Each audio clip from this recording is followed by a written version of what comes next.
And have a lot of speakers. We also have this newsletter, and for only $15 when you sign up, we'll be passing around these sign-up boards to everybody here. There's a place. Hi everyone, my name is Sally Kramer, and I am the president of the Free Thought Society of Greater Philadelphia as of January 1st. And first I'd like to thank everyone who made tonight possible, including Philadelphia Association for Critical Thinking for co-sponsoring the event, as well as the Ethical Humanist Society of Philadelphia, and Joseph Fox Bookshop for providing books for sale in the lobby tonight, and they're an independent bookstore, so that's good. And of course, Dr. Michael Shermer. And I just want to tell you a little bit about the Free Thought Society of Greater Philadelphia, which I will refer to as FSGP. We are a nonprofit educational organization, and we serve as a local forum in which free thinkers can socialize and exchange ideas. And it was founded by Margaret Downey in 1993. And we have our meetings on the first Tuesday of every month, currently at the Ludington Library in Bryn Mawr. And as well, this sign-up sheet you can check off if you want FACT or FSGP or both. And so you can have a look at our newsletter that way. And you may have heard about FSGP during our lawsuit in 2001 when we sued the Chester County for having a 10 Commandments plaque on their courthouse. And we won, but then lost in appeals. And you also may know us from our most recent event, which got a lot of publicity, our Tree of Knowledge, which was the winter display at the Chester County Courthouse. And there's a lot of literature and information on our table out in the lobby, so please stop by. We have a lot to offer for free and a lot of membership benefits if you choose to become a paying member. So please stop by to see what we have to offer. And examples of newsletters are free for the taking of both groups. And please make donations to help defray the renting of this facility right here. Our speaker today is the publisher of Skeptic magazine. I think he's a really neat guy. In addition to his work with Rationality and Science, he used to run a bike race that went all the way across the country and competed in it many times himself. He's also the host of the Skeptics Distinguished Scientists Lecture Series at Caltech, and he's an adjunct professor with Claremont Graduate University, where he also does research on the psychology of belief. Now, his many books, but his latest book, The Mind of the Market, is on the psychology of the masses and is part of the continuing series, including his last book on science, good and evil. Dr. Michael Shermer is also the author of the best-selling books, How and Why We Believe, Science, Skepticism, and the Search for God, and Why People Believe Weird Things. Dr. Shermer received his BA in psychology from Pepperdine University and his MA in experimental psychology from California State University, Fullerton, and his PhD in the history of science from Claremont Graduate University. So without further ado, please welcome Dr. Michael Shermer.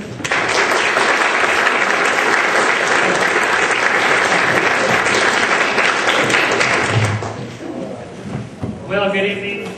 Thanks, Sally. Thanks, Eric. And in spirit, if you will, Margaret Downey. I guess that's probably not a word we want to use here. Or maybe very loosely. Maybe that's the right way to do it. Anyway, for those of you that are here to a Skeptics Free Thought event, first time, welcome. And Skeptic Magazine is the publication of the Skeptic Society. It's a quarterly publication. You can pick it up. Yeah, I don't know how to do that. Barnes & Noble, Borders, bookstores. We mention every bookstore in America and Canada now, and we investigate claims of paranormal and pseudoscience, fringe groups and cults and claims of all kinds between science, good science, junk science, non-science, pathological science, bad science, and plain old nonsense. Unless you've been abducted by aliens and on Mars for the last couple of decades, you know there's a lot of it out there. Nonsense, that is. So part of our job is to debunk or explain or test or find out what's going on with various claims like this, and in part also to understand why people believe these various things. So like this one, for example, a couple of issues ago, 9/11, conspiracy theories. Was 9/11 a conspiracy? Well, yes. I mean, 19 Al-Qaeda members, that constitutes a conspiracy. Yep, that's a conspiracy. But no, the 9/11 truthers say it was not the Al-Qaeda terrorist organization. It was the Bush terrorist organization. The Bush administration orchestrated 9/11. Hundreds, if not thousands, of operatives planted explosive devices inside World Trade Center buildings 1 and 2 and World Trade Center building 7. And remotely controlled flying planes into the buildings and managed to get all those passengers off and put them somewhere else. And so on and so on. It just goes on and on and on and on, the number of people that would have to be involved in this incredibly intelligent, orchestrated conspiracy. This, by the way, by people who believe that Bush is the most incompetent person to ever inhabit the White House. Somehow he also managed to pull off the most incredibly complex and intelligent conspiracy in the history of humanity. That alone tells us that there's probably something wrong with that claim. Our baloney detection modules in our brain should be going on at that point. I mean, we know what happens when former Bush appointees and bureaucrats leave the administration.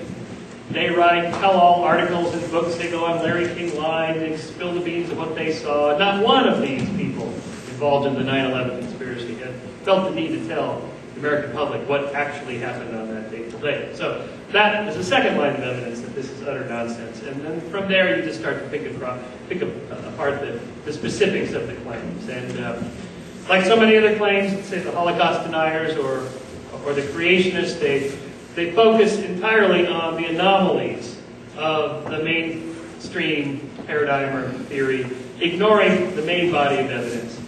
Assuming that if your theory can't explain every single little bit of whatever it is it's trying to explain, it can't explain anything, and therefore this other theory is right, even if you have no positive evidence in favor of it. For example, wouldn't you think we would have found pieces of the explosive devices that were used to bring down the World Trade Center building? Not one person found anything of unusual substance there. But anyway, that's just a little vignette of the sort of thing that we do at Skeptic Magazine. Our last issue is on medical controversies. The one that hits the stands this week is we have Richard Wiseman on our cover. He's the experimental psychologist who invented the field of quirkology.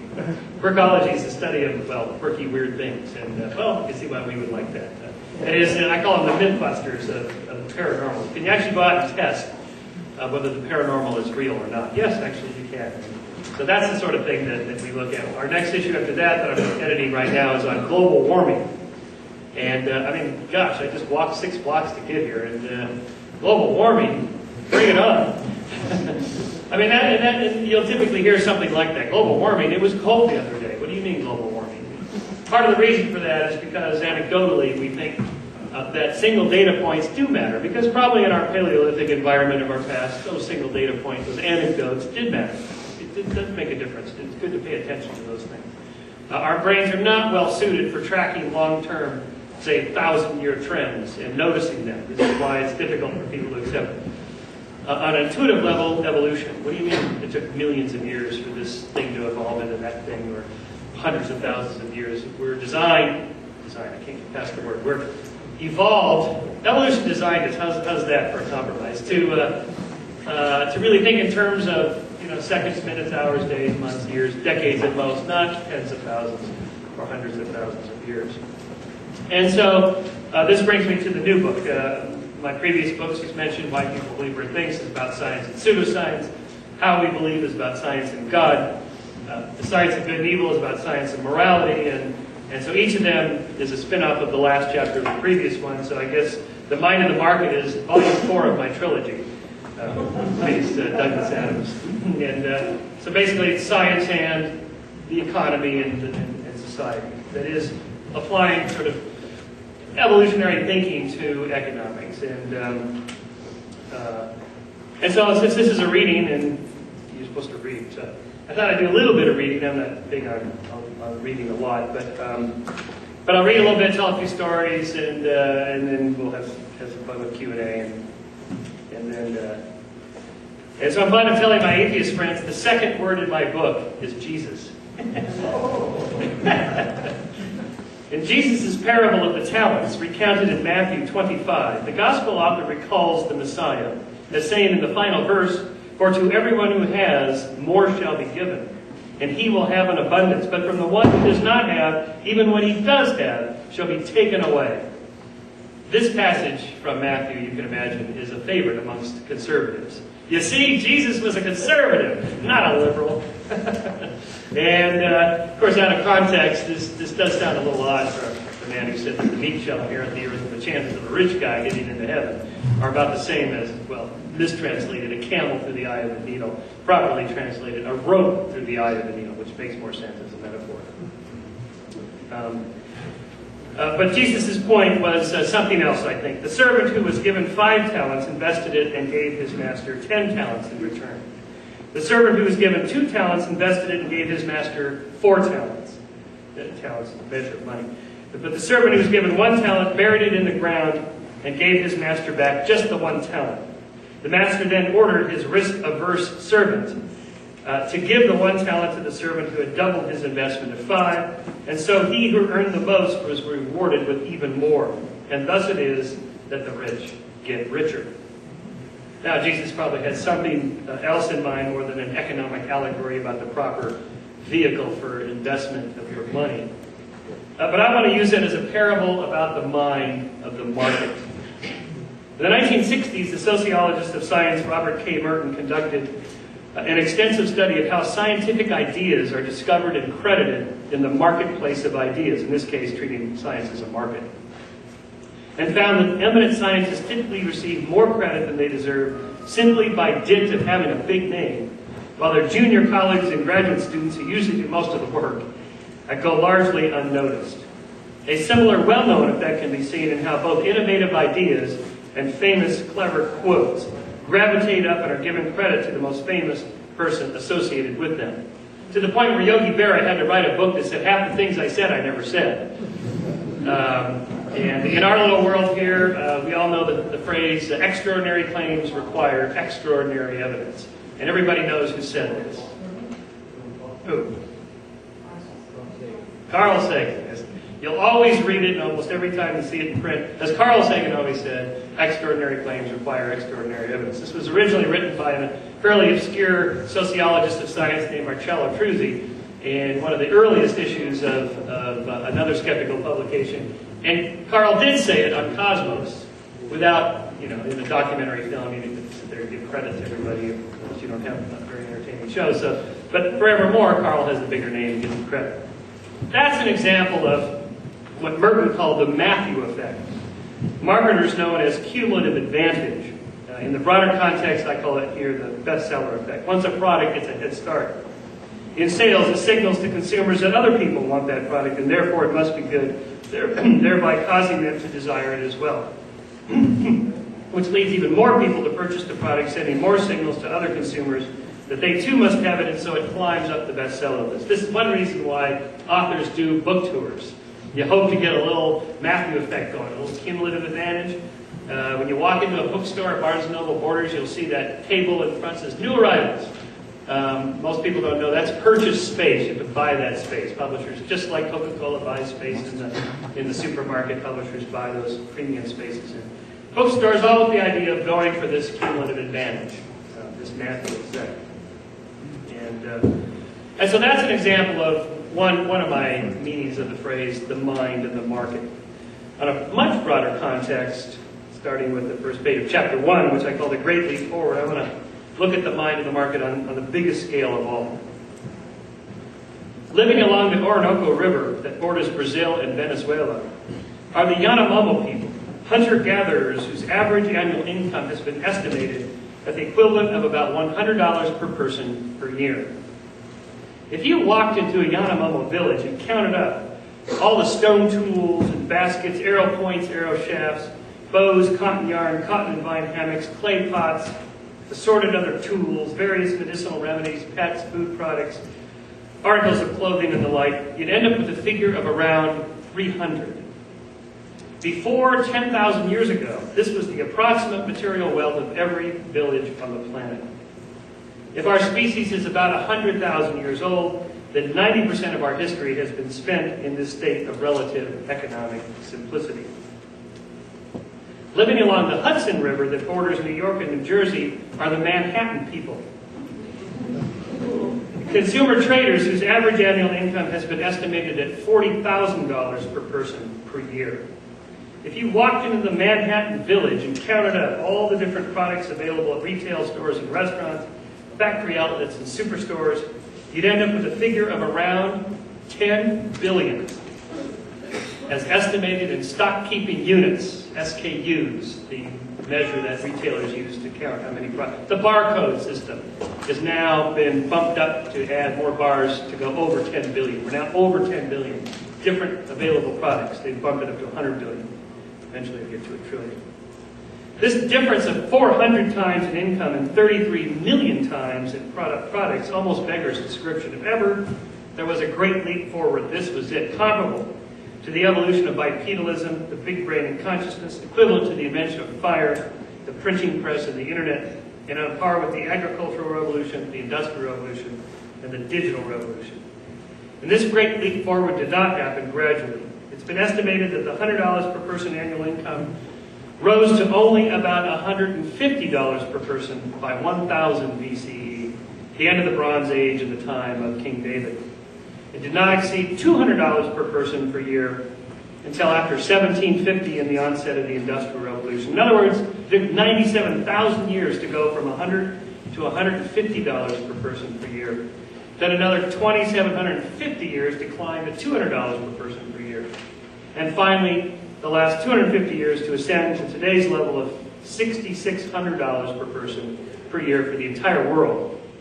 And as we just saw, an order of magnitude higher still for the richest people in the wealthiest nations. If we compress that 100,000-year period into just 1 year, then the last 250-year period of relative prosperity would represent less than 1 day out of the year. Or if we condense the 100 millennium into one 24-hour day, our epoch of industrial production and market economies accounts for a mere 3.6 minutes. In other words, the age in which we live and take for granted as normal and the way things have always been, in fact, constitutes a mere 0.25% in the history of humanity. So, in consciousness studies, in cognitive studies, they call it the problem of consciousness the hard problem. How do you explain what we're doing now, thinking and being conscious, by the sequence of firing of 100 billion neurons? Well, if that's a hard problem, then the problem of explaining what I just described is what I call the really hard problem. That is, how in the world did this happen? This is a really weird thing. This is so abnormal that it requires at least 4 different sciences. So I'm integrating what I call integrative science, integrating 4 different sciences: complexity theory, behavioral economics, neuroeconomics, and evolutionary economics. And my book is the first to do that. So I start with this whole business of complexity theory. That is, we're already comfortable and understand, particularly as those, I presume everybody here, believes in evolution, which is kind of an idiotic phrase, like, do you believe in gravity? Well, I hope so. And so we're already comfortable with the idea that life itself is probably a bottom-up, self-organized, emergent property of simpler systems. That is, you just have a bunch of chemicals floating around in a prebiotic soup. Just putting energy into the system causes them to begin to do things. And they have chemical reactions. They have autocatalytic reactions. And out of that, you get the crudest forms of life.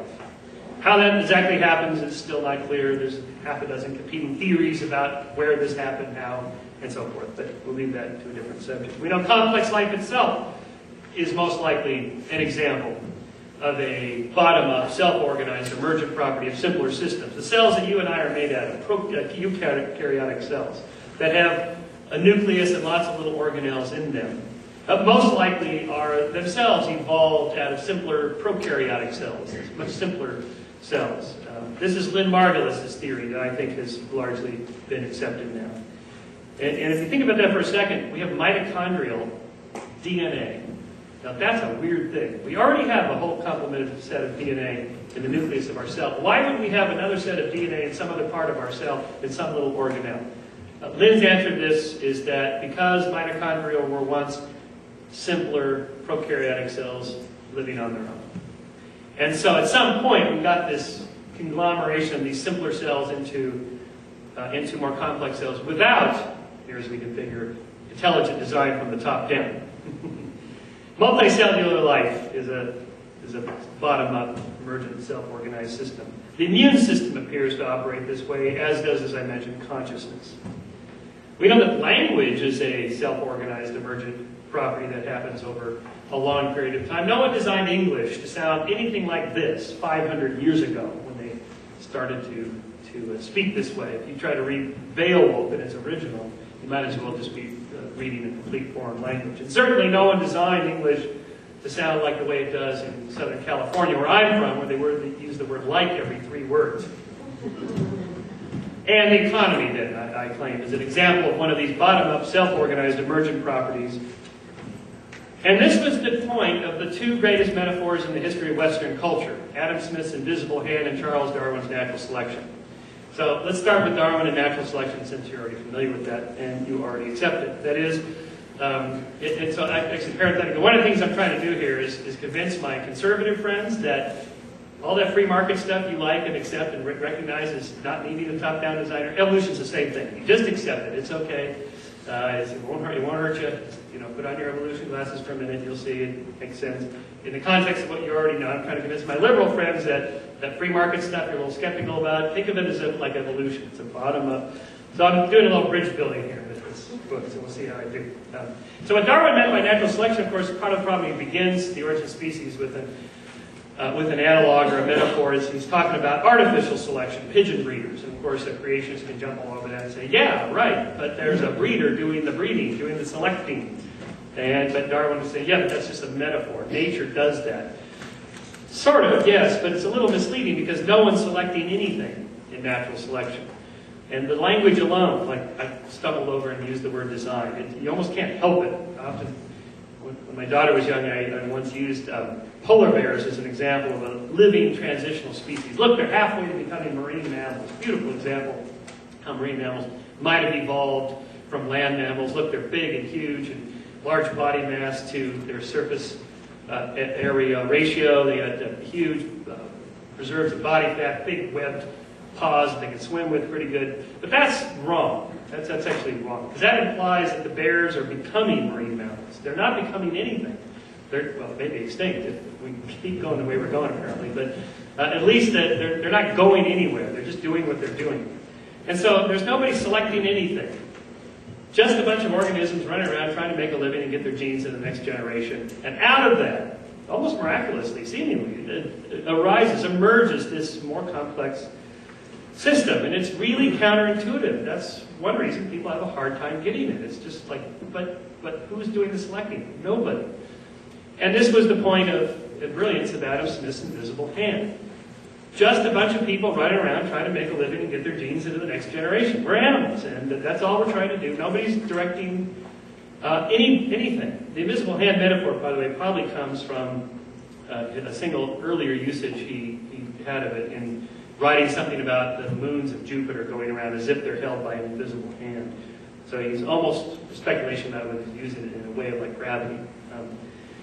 And the idea is that you don't have to have a direction to it. If you just let people do that, it will emerge spontaneously, this more complex system. So there's 2 great myths I want to debunk about evolution and economics. One is that Darwin's gotten something of a bad rap, I think, not by the creationists in this case, but just by culture at large, that evolution is, in Tennyson's phrase, nature is, red in tooth and claw. And Huxley's description of it is, brutish and nasty, and Herbert Spencer's description of it as survival of the fittest. Everybody naturally thinks of fit. You mean fast and mean and selfish and greedy and predatory and competitive.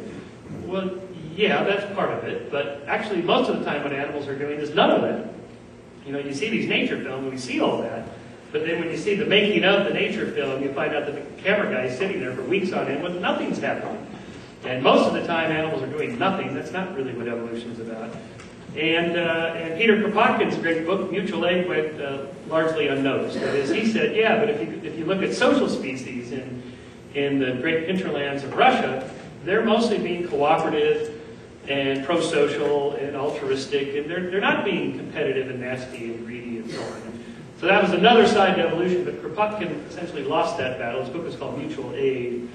And the sort of Huxley-Spencerian social Darwinism model picked up by capitalists on one side, communists on the other side, and fascists on the third side or whatever, sort of misused. That's what evolution means. And this is another objection people have to evolution. Oh, you mean we're just animals, nasty, brutish, immoral, amoral, cutthroat, greedy animals? Well, yeah, but actually most of the time we're not like that at all. So there's another side to evolution, and that's one thing I'm trying to debunk in this book. Because that's not what the economy is like either. The economy is not driven by selfish, cutthroat, competitive greed. Most people have this sort of what I call the Gordon Gekko interpretation of capitalism. That is, greed is good. Michael Douglas standing up there giving his great greed is good speech. Very moving. But if that's the way capitalism was, it would have imploded centuries ago.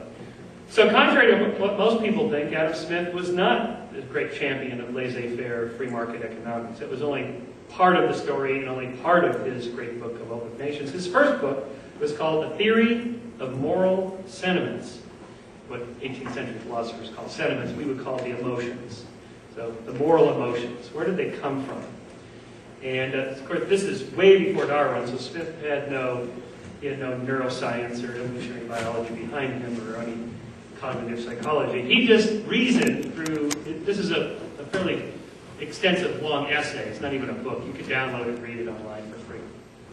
Basically, he reasoned through example that in order to have a civil society, people have to have an innate sense of sympathy and empathy. They have to be able to understand what other people are thinking, put themselves in somebody else's shoes. Today we call this theory of mind. That is, I know I'm conscious, and I'm aware, and I'm self-aware. I'm aware that I'm self-aware. And I know that you're aware and self-aware. And I know that you know that I'm aware and self-aware. And I know that you know that I know that you know that, and we just go round and round in sort of that meta way. You have to have that, Smith said, in order for trade to happen between strangers. And even though he wouldn't have phrased this at all this way, but the problem to solve from an evolutionary biologist's perspective is, why should total strangers be nice to one another? Why be pro-social, cooperative, altruistic, and so forth? Why be that way? And so from a kind of a selfish gene model, or we can start off with kin selection. Well, I can certainly understand why genetically related people would be nice to one another, because in a way, by helping somebody who's genetically related to you, you do get your genes in the next generation. Okay, we got that. That was all worked out by Robert Trivers and others in the 60s and 70s. Well, what about people who are not genetically related to one another, but that live in the same group? Well, we have something called reciprocal altruism. I'll scratch your back if you'll scratch mine. That only works if we have experience with one another. A one-shot deal might get you a defection, and then you're a sucker for going along and trusting somebody. But in a Paleolithic environment in which these small hunter-gatherer communities lived of a couple dozen to a couple hundred individuals, everybody is either related to one another or they know each other. They know each other most of their lives. So you really do know who you can trust and who you can't through countless interactions, possibilities of exchange of any sort. And so you know who you can trust and who you can't. If you're not sure, gossip is a great way to gather more data. Because that's what gossip's about. It's about who's sleeping with who, and who's honest and who's not, who has power and high status and who's low status, and all those kinds of social relations things. Gossip is about social relations, and people want to know about that. But then what about interacting with total strangers you're not related to in other groups you've never seen?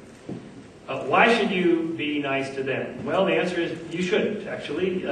You should be cautious first. Trust with verification, as Reagan said. And so that gets us then to sort of the meat of it.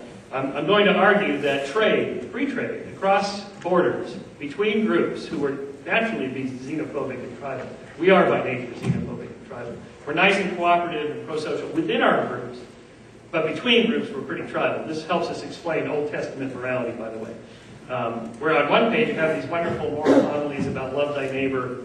But who was thy neighbor? In the early books of the Old Testament, it was your fellow in-group member, which is why you flip the page and you're supposed to go rape and pillage and destroy the bastards on the other side of the river because, they're not part of the good group, the good guys, right?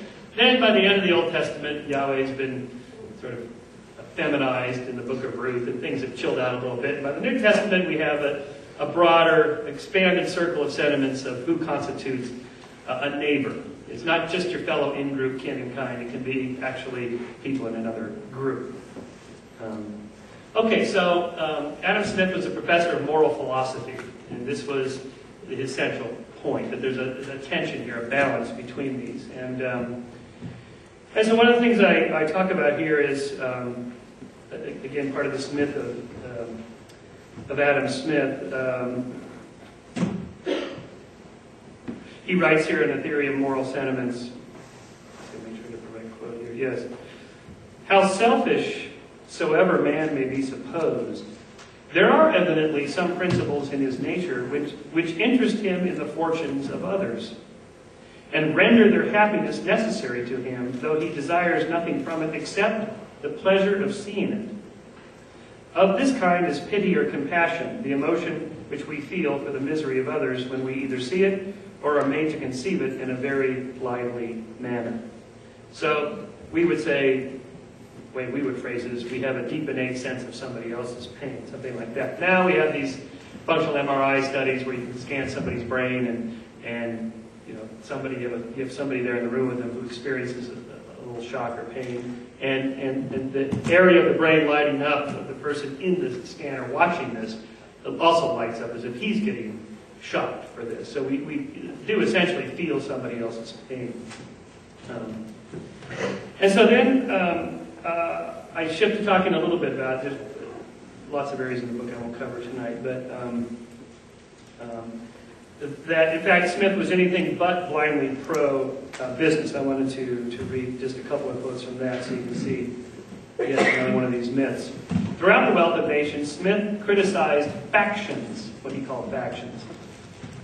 Groups of politically connected businessmen, bankers, tradesmen, and industrialists who turned to the government to do their bidding because their formation constituted a power block that would serve the special interest of producers rather than the general interest of consumers. Quote from Smith. People of the same trade seldom meet together, even for merriment and diversion, but the conversation ends in a conspiracy against the public or in some contrivance to raise prices.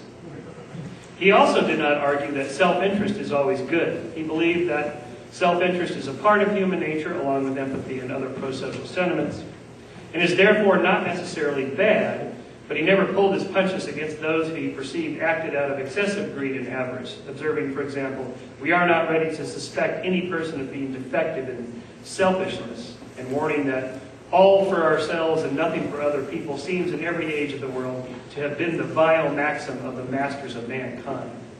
You believe that's Adam Smith? You know, he's gotten kind of a bad rap. So in other words, we have both of these tensions.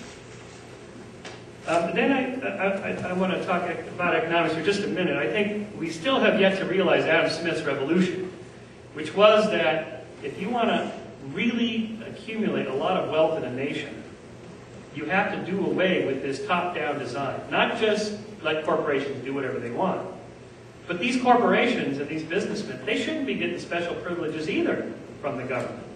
So his example of, in other words, the economy should not be producer-driven, it should be consumer-driven. Let the consumers decide what they want, not the producers.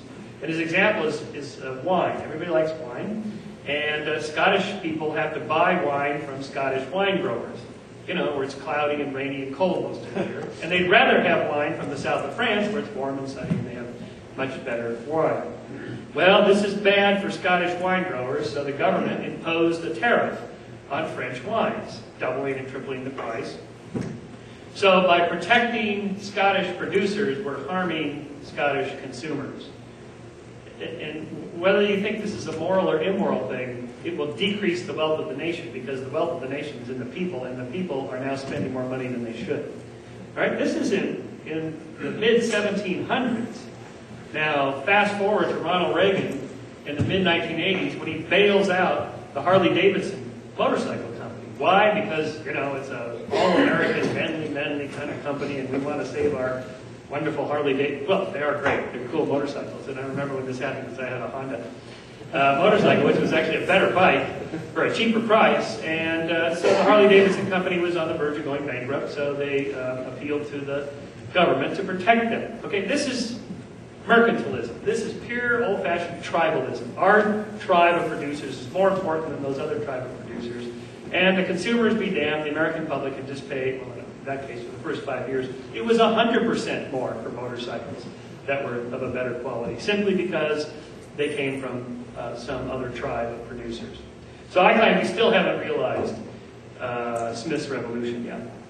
And the reason for that is because our natural inclinations are to want to protect our own kin and kind. So this whole business of immigration and closing the borders and all that sucking sound you hear is our jobs going to Mexico or wherever. So what?